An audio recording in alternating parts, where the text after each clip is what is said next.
Tú le pagué. Ay, así lo coges bien.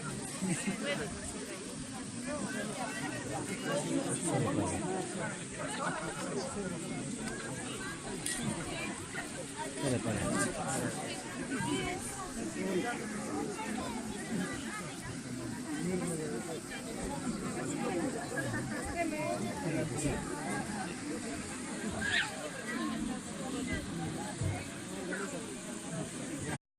Llevemos a toda la gente para que conozca de qué estamos hablando. Se ve bastantes personas que están acá, jóvenes, niños, y es por eso también habíamos hecho este día, compañeros y compañeras. Gracias, compañero César, compañero Ramón, compañero presidente de la comunidad de Peniza, compañero alcalde, como no agradecer por este gran proyecto que nos deja un recuerdo para nosotros, para nuestra generación.